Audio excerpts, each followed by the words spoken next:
पुरुषोत्तम क्षेत्र में भगवान नरसिंह तथा श्वेत माधव का महात्म्य।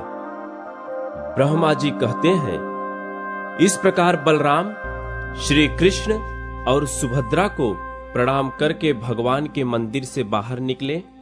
तत्पश्चात जगन्नाथ जी के मंदिर को प्रणाम करके एकाग्र चित्त हो उस स्थान पर जाए जहां भगवान विष्णु की इंद्र नीलमयी प्रतिमा बालू के भीतर छिपी है। वहां अदृश्य रूप से स्थित भगवान को प्रणाम करके मनुष्य श्री विष्णु के धाम में जाता है।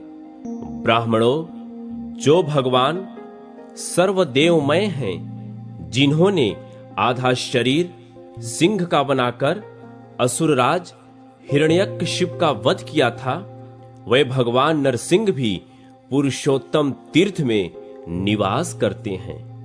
जो भक्ति पूर्वक उनका दर्शन करके प्रणाम करता है, वह समस्त पातकों से निश्चय ही मुक्त हो जाता है। जो मानव इस पृथ्वी पर भगवान नरसिंह के भक्त होते हैं, उन्हें पाप कभी छू नहीं सकते और मनोवांछित फल की प्राप्ति होती है। अतः सब प्रकार से प्रयत्न करके भगवान नरसिंह की शरण ले, क्योंकि वे धर्म, अर्थ, काम और मोक्ष रूप फल प्रदान करने वाले हैं। मुनियों ने कहा, इस पृथ्वी पर भगवान नरसिंह का महात्म्य सुखदायक और दुर्लभ है। हम उनका प्रभाव विस्तार के साथ सुनना चाहते हैं। इसके लिए हमें बड़ी उत्कंठा है। ब्रह्मा जी बोले, ब्राह्मणों, मैं अजित, अप्रमेय तथा भोग और मोक्ष प्रदान करने वाले भगवान नरसिंह का प्रभाव बतलाता हूं। सुनो, उनके समस्त गुणों का वर्णन कौन कर सकता है, अतः मैं भी संक्षेप में ही बतलाऊंगा। इस लोक में जो कोई दैवी अथवा मानुषी सिद्धियां सुनी जाती हैं, वे सब भगवान के प्रसाद से ही सिद्ध होती हैं। स्वर्ग, मृत्युलोक, पाताल, दिशा, जल, गांव तथा पर्वत, इन सब स्थानों में भगवान के प्रसाद से मनुष्य की अबाध गति होती है। इस चराचर जगत में कोई भी ऐसी वस्तु नहीं है जो भक्त वत्सल भगवान नरसिंह के लिए असाध्य हो। मुनिवरों, सनातन कल्पराज एवं नरसिंह का तत्व जिसे देवता या असुर भी नहीं जानते, तुम्हें बताता हूं। सुनो, उत्तम साधक को चाहिए कि साग, जौ की लपसी, मूल, फल, खली अथवा सत्तू से भोजन की आवश्यकता पूर्ण करे अथवा दूध पीकर रहें। इंद्रियों को काबू में रखकर धर्म परायण रहे। वन, एकांत प्रदेश, पर्वत, नदी, संगम, ऊसर, सिद्ध क्षेत्र अथवा नरसिंह के मंदिर में जाकर या स्वयं स्थापना करके भगवान की विधि पूर्वक पूजा करें। शुक्ल पक्ष की द्वादशी को उपवास करके जितेंद्रिय भाव से 20 लाख भगवान नाम का जप करे। ऐसा करने वाला साधक उपपातक और महापातकों से युक्त होने पर भी मुक्त हो जाता है। पहले भगवान नरसिंह की प्रदक्षिणा करके चंदन और धूप आदि के द्वारा उनकी पूजा करे। मस्तक झुकाकर प्रभु को प्रणाम करे तथा उनके माथे पर कपूर और चंदन मिले हुए चमेली के फूल चढ़ावे। इससे सिद्धि प्राप्त होती है। किसी भी कार्य में भगवान की गति कुंठित नहीं होती। ब्रह्मा, रुद्र आदि देवता भी उनके तेज को नहीं सह सकते। फिर संसार में सिद्ध गंधर्व, मानव, दानव, विद्याधर, यक्ष, किन्नर और महानागों की तो बात ही क्या है। अन्य साधक जिन असुरों का नाश करने के लिए मंत्र जप करते हैं, वे सब नरसिंह भक्तों को सूर्य के समान तेजस्वी देखकर तत्क्षण नष्ट हो जाते हैं। महाबली भगवान नरसिंह सदा अपने भक्तों की रक्षा करते हैं। अतः मुनीश्वरों, समस्त अभिलषित फलों के दाता महापराक्रमी भगवान नरसिंह की सदा भक्ति पूर्वक पूजा करनी चाहिए। ब्राह्मण, क्षत्रिय, वैश्य, स्त्री, शूद्र और अंत्यज भी सुरश्रेष्ठ नरसिंह का भक्ति पूर्वक पूजन करके कोटि जन्मों के पाप और दुखों से मुक्त हो जाते हैं, मनोवांछित फल पाते हैं, देव, गंधर्व एवं इंद्र का भी पद प्राप्त कर लेते हैं। एक बार भी भगवान नरसिंह का भक्ति पूर्वक दर्शन करने से करोड़ों जन्मों के पापों और दुखों से छुटकारा मिल जाता है। संग्राम, संकट, दुर्गम स्थान, चोर, व्याघ्न आदि की पीड़ा, प्राण संशय, विष, अग्नि, जल, राजभय, समुद्र भय तथा ग्रह रोग आदि जनित कष्ट प्राप्त होने पर जो पुरुष भगवान नरसिंह का स्मरण करता है वह सब प्रकार की आपत्तियों से छुटकारा पा जाता है। जैसे सूर्योदय होने पर महान अंधकार दूर हो जाता है, उसी प्रकार भगवान नरसिंह का दर्शन होने पर सभी उपद्रव नष्ट हो जाते हैं। अनंत नामक वासुदेव का भक्ति पूर्वक दर्शन और उन्हें वंदन करने पर मनुष्य सब पापों से मुक्त हो परम पद को प्राप्त होता है। मैंने, इंद्र ने तथा विभीषण ने भी उनकी आराधना की है, फिर कौन मनुष्य उनकी आराधना न करेगा। जो मनुष्य श्वेत गंगा में स्नान करके श्वेत माधव तथा मत्स्य माधव का दर्शन करता है वह श्वेत द्वीप में जाता है। मुनियों ने कहा, भगवन आप श्वेत माधव के महात्म्य का पूर्ण रूप से वर्णन कीजिए, साथ ही भगवान की प्रतिमा का वृत्तांत भी विस्तार के साथ बतलाइए। भूतल में विख्यात भगवान के पवित्र क्षेत्र श्वेत माधव की स्थापना किसने की थी? ब्रह्मा जी बोले, सत्ययुग में श्वेत नाम के एक बलवान राजा थे। वे बड़े बुद्धिमान, धर्मज्ञ, शूरवीर, सत्य प्रतिज्ञ और दृढ़ता पूर्वक व्रत का पालन करने वाले थे। उनके राज्य में 10,000 वर्षों तक मनुष्यों की आयु होती थी और किसी बालक की मृत्यु नहीं होती थी। इस प्रकार राजा श्वेत के राज्य में कुछ काल व्यतीत होने के पश्चात एक घटना घटित हुई। कपाल गौतम नाम का एक परम धर्मात्मा ऋषि थे। उनके एक पुत्र हुआ जो कालवश दांत निकलने के पहले ही चल बसा। उसे गोद में लेकर बुद्धिमान ऋषि राजा के निकट आए। राजा ने ऋषि कुमार को अचेत अवस्था में सोया देख उसको जीवित करने के लिए प्रतिज्ञा की। राजा बोले, यदि यमलोक में गए हुए इस बालक को मैं 7 दिन के भीतर ना ला सकूं तो जलती हुई चिता पर चढ़ जाऊंगा। यों कहकर राजा ने लाख नील कमलों से महादेव जी की पूजा करके उनके मंत्र का जप आरंभ किया। जगदीश्वर भगवान शिव राजा की अत्यंत भक्ति का विचार करके पार्वती जी के साथ उनके सामने प्रकट हुए और बोले, राजन, मैं तुम पर बहुत प्रसन्न हूं। महादेव जी का यह वचन सुनकर राजा श्वेत ने सहसा उनकी ओर देखा। वे सब अंगों में भस्म रमाए हुए थे। उनके शरीर की कांति शरतकालीन चंद्रमा और कुंद के समान थी। उनके नेत्र विकट थे। व्याघ्र चर्म का वस्त्र और ललाट में चंद्रमा की रेखा थी। उन पर दृष्टि पड़ते ही राजा ने सहसा पृथ्वी पर गिरकर उन्हें प्रणाम किया और कहा, प्रभो, यदि आप मुझ पर प्रसन्न हैं, यदि आपकी मुझ पर दया है तो काल के वश में पड़ा हुआ यह ब्राह्मण बालक पुनः जीवित हो जाए। यही मेरी प्रतिज्ञा है। महेश्वर, आप इसे यथा योग्य आयु से युक्त और कल्याण का भागी बनाएं। श्वेत की यह बात सुनकर महादेव जी को बड़ी प्रसन्नता हुई। उन्होंने सब भूतों को भय देने वाले काल को आज्ञा दी और काल ने मृत्यु के मुख में पड़े हुए उस बालक को जीवित कर दिया। इसके बाद वे पार्वती देवी के साथ अंतर्धान हो गए। तदनंतर राजा ने हजारों वर्षों तक एकाग्रचित्त होकर राज्य किया। फिर लौकिक धर्मों और वैदिक नियमों का विचार करके भगवान केशव की आराधना का निश्चित व्रत धारण किया। इसके बाद वे दक्षिण समुद्र के पुरुषोत्तम क्षेत्र गए और जगन्नाथ जी के पास ही सुंदर रमणीय प्रदेश में एक सुंदर मंदिर बनवाया और श्वेत शिला के द्वारा भगवान श्वेत माधव की प्रतिमा बनवाकर विधि पूर्वक उसकी प्रतिष्ठा की।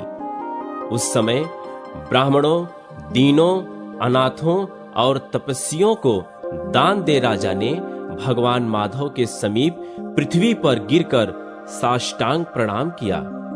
फिर 1 मास तक मौन एवं निराहार रहकर द्वादशाक्षर मंत्र का जप किया।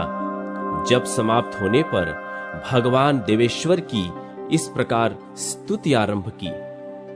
श्वेत बोले, ओम वासुदेव को नमस्कार है। सबको अपनी ओर खींचने वाले संकर्षण को नमस्कार है। अत्यंत द्युतिमान, प्रद्युम्न, कभी रुद्ध न होने वाले अनिरुद्ध तथा नारायण को नमस्कार है। जिनके अनेक रूप हैं, जो विश्व रूप, विधाता, निर्गुण, अर्तज्ञ, शुद्ध एवं उज्जवल कर्म वाले हैं, उनको नमस्कार है। जिनकी नाभि में कमल है, जो पद्म गर्भ ब्रह्मा जी की उत्पत्ति के कारण हैं, उनको नमस्कार है। जिनका वर्ण कमल के समान है, जो हाथ में कमल लिए रहते हैं, उनको नमस्कार है। जिनके नेत्र कमल के समान हैं, जो सहस्त्रों नेत्रों से युक्त और शिव स्वरूप हैं, उन्हें नमस्कार है। जिनके सहस्त्रों पैर और सहस्त्रों भुजाएं हैं, उन मन्य रूप परमेश्वर को नमस्कार है। ओम वराह रूपधारी भगवान को नमस्कार है। जो वर देने वाले, उत्तम बुद्धि से युक्त, वरिष्ठ, वरेण्य, शरणागत रक्षक और अपनी महिमा से कभी च्युत न होने वाले हैं, उन भगवान को प्रणाम है। ओम बाल रूपधारी, बाल कमल के समान कांतिमान, बाल सूर्य और चंद्रमा रूप नेत्रों वाले मनोहर केशों से सुशोभित बुद्धिमान भगवान विष्णु को प्रणाम है। केशव को नमस्कार है। नारायण को नित्य नमस्कार है। सर्वश्रेष्ठ माधव एवं गोविंद को नमस्कार है। ओम विष्णु को नमस्कार है। हिरण्यरेता अग्निदेव को नित्य नमस्कार है। मधुसूदन को प्रणाम है। शुद्ध स्वरूप एवं किरणों को धारण करने वाले भगवान को नमस्कार है। अनंत को नमस्कार है। सूक्ष्म स्वरूप एवं श्री वत्सधारी को प्रणाम है। 3 बड़े बड़े डंगों वाले तथा दिव्य पीतांबर धारण करने वाले वामन को नमस्कार है। भगवान आप सृष्टिकर्ता हैं, आपको नमस्कार है। आप ही सबके धारण पोषण करने वाले हैं, आपको बारंबार नमस्कार है। गुण स्वरूप एवं निर्गुण को नमस्कार है। वामन रूप भगवान को नमस्कार है। वामन कर्मा श्री हरि को प्रणाम है। वामन नेत्र प्रभु को नमस्कार है और वामन वाहन माधव को प्रणाम है।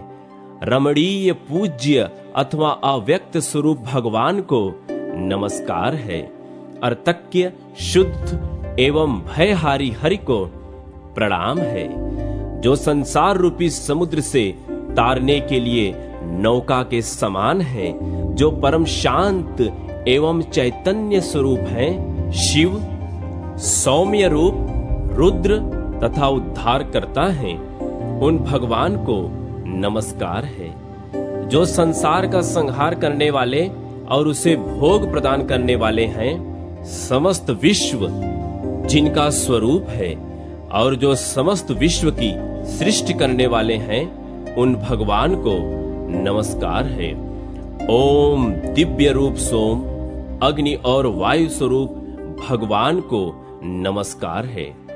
चंद्रमा और सूर्य की किरणें जिनके केश हैं, जो गौओं तथा ब्राह्मणों का हित करने वाले हैं, उन भगवान को प्रणाम है। ओम ऋक् स्वरूप पद, और क्रम रूप भगवान को प्रणाम है।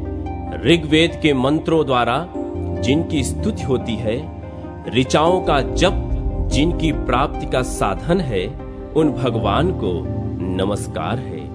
ओम यजुर्वेद को धारण करने वाले और यजुर्वेद रूपधारी भगवान को प्रणाम है।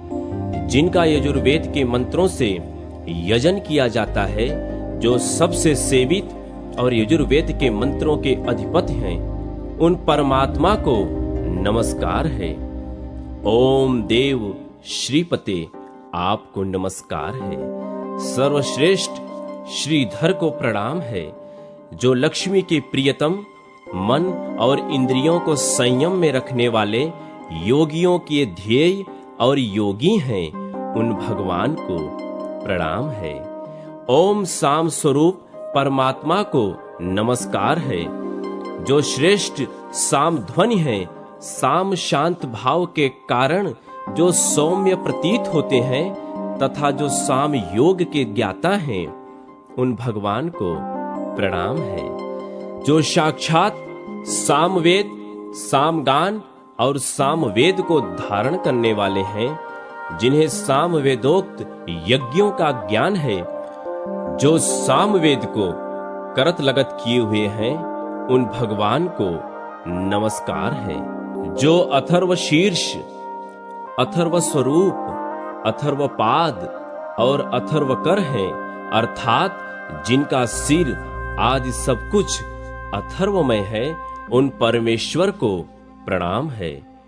ओम वज्र शीर्ष प्रभु को नमस्कार है, जो मधु और कैटभ के घातक महासागर के जल में शयन करने वाले और वेदों का उद्धार करके लाने वाले हैं, उन भगवान को प्रणाम है। जिनके स्वरूप अत्यंत दीप्तिमान हैं, उन भगवान को नमस्कार है। इंद्रियों के नियंता ऋषिकेश को प्रणाम है। प्रभो, आप भगवान वासुदेव को बारंबार नमस्कार है। नारायण, आपको प्रणाम है। लोकहितकारी श्री हरि को नमस्कार है। ओम मोहनाशक तथा विश्व संहारकारी प्रभु को प्रणाम है, जो उत्तम गति के दाता और बंधन का अपहरण करने वाले हैं। त्रिलोकी में तेज का आविर्भाव करने वाले और तेजः स्वरूप हैं, उन भगवान को नमस्कार है। जो योगियों के ईश्वर, शुद्ध स्वरूप, सबके भीतर रमण करने वाले तथा जगत को पार उतारने वाले हैं। सुख ही जिनका स्वरूप है, जो सुख रूप नेत्रों वाले तथा सुकृत धारण करने वाले हैं, उन भगवान को प्रणाम है। वासुदेव, वंदनीय और वामदेव को नमस्कार है, जो देहधारियों के देह की उत्पत्ति करने वाले तथा भेद दृष्टि को भंग करने वाले हैं, उन भगवान को नमस्कार है। देवगण जिनके श्री अंग की वंदना करते हैं, जो दिव्य मुकुट धारण करने वाले हैं, उन श्री विष्णु को प्रणाम है। जो निवास के भी निवास हैं तथा निवास स्थान को व्यवहार में लाते हैं, उन परमात्मा को नमस्कार है। ओम जो वसु की उत्पत्ति करने वाले और वसु को स्थान देने वाले हैं, उन्हें प्रणाम है। यज्ञ स्वरूप यज्ञेश्वर एवं योगी भगवान विष्णु को नमस्कार है। आप संयमी पुरुषों को योग की प्राप्ति कराने वाले ईश्वर हैं, आपको प्रणाम है। यज्ञ रूप शरीर धारण करने वाले भगवान वराह को नमस्कार है। प्रलंबासुर को मारने वाले भगवान संकर्षण को प्रणाम है। जिनकी वाणी मेघ के समान गंभीर है, जो प्रचंड वेग युक्त हल धारण करते हैं, उन बलराम को नमस्कार है। सबको शरण देने वाले नारायण, आप ही ज्ञानियों के ज्ञान हैं, आपको नमस्कार है। प्रभु, आपकी सिवा नरक से उद्धार करने वाला मेरा कोई बंधु नहीं है। शरणागत वत्सल, मैं संपूर्ण भाव से आपके चरणों में पड़ा हूं। केशव, अच्युत, मेरा जो शारीरिक और मानसिक मल है उसे धोने वाला आपके सिवा दूसरा कोई नहीं है। भगवान, मैंने समस्त संग त्याग कर आपकी शरण ली है। केशव, अब आपके ही साथ मेरा संग हो, इससे मुझे आत्म लाभ होगा। मुझे यह संसार कष्ट एवं आपत्तियों का घर तथा दुस्तर जान पड़ता है। मैं आध्यात्मिक आदि तीनों तापों से खिन्न हूं, इसलिए आपकी शरण में आया हूं। आपकी माया से यह समस्त जगत नाना प्रकार की कामनाओं द्वारा मोहित हो रहा है। इसमें लोभ आदि का पूरा आकर्षण है, अतः मैंने आपकी शरण ली है। विष्णु, संसार जीव को तनिक भी सुख नहीं है। यज्ञेश्वर, मनुष्य का मन जैसे जैसे आप में लगता जाता है, वैसे वैसे निष्काम होकर वह परमानंद को प्राप्त होता रहता है। मैं विवेक शून्य होकर नष्ट हो गया हूं। सारा जगत मुझे दुखी दिखाई देता है। गोविंद, मेरी रक्षा कीजिए। आप ही संसार से मेरा उद्धार कर सकते हैं। यह संसार समुद्र मोह रूपी जल से परिपूर्ण है। इसके पार जाना असंभव है। मैं इसमें गले तक डूबा हुआ हूं। पुंडरीकाक्ष, आपकी सिवा दूसरा कोई ऐसा नहीं है जो इससे मेरा उद्धार कर सके। उस विख्यात दिव्य पुरुषोत्तम क्षेत्र में राजा श्वेत के इस प्रकार स्तुति करने पर देवाधिदेव जगत गुरु श्री हरि उनकी भक्ति का विचार करके संपूर्ण देवताओं के साथ राजा के सामने आए। नील मेघ के समान श्याम वर्ण, कमल पत्र के समान बड़ी बड़ी आंखें, हाथों में देदीप्यमान सुदर्शन, बाएं हाथ में पांचजन्य शंख तथा अन्य हाथों में गदा, श्रांग, धनुष और खड्ग, यही उनकी झांकी थी। भगवान ने कहा, राजन, तुम्हारी बुद्धि बड़ी उत्तम है। तुम में पाप का लेश भी नहीं है। मैं तुम पर बहुत प्रसन्न हूं। तुम अपनी इच्छा के अनुसार कोई उत्तम वर मांगो। देवाधिदेव भगवान का यह अमृतमय वचन सुनकर महाराज श्वेत ने मस्तक नवाकर उन्हें प्रणाम किया और उन्हीं में मन लगाए हुए कहा, भगवान, यदि मैं आपका भक्त हूं तो मुझे यह उत्तम वरदान दीजिए। ब्रह्मलोक से भी ऊपर जो अविनाशी वैकुंठ धाम है, जिसे निर्मल रजोगुण रहित शुद्ध एवं संसार की आसक्ति से शून्य बताया गया है, मैं उसी को प्राप्त करना चाहता हूं। जगतपते, आपकी कृपा से मेरा यह मनोरथ सफल हो। श्री भगवान बोले, राजेंद्र, संपूर्ण देवता, मुनि, सिद्ध और योगी भी जिस रमणीय और रोग शोक रहित पद को नहीं प्राप्त होते, उसे ही तुम प्राप्त करोगे। संपूर्ण लोकों को लांघ कर मेरे लोक में जाओगे। यहां तुमने जो कीर्ति प्राप्त की है वह तीनों लोकों में फैलेगी और मैं सदा ही यहां निवास करूंगा। इस तीर्थ को देवता और दानव आदि सब लोग श्वेत गंगा कहेंगे। जो कुश के अग्रभाग से भी श्वेत गंगा का जल अपने ऊपर छिड़केगा वह स्वर्ग लोक में जाएगा।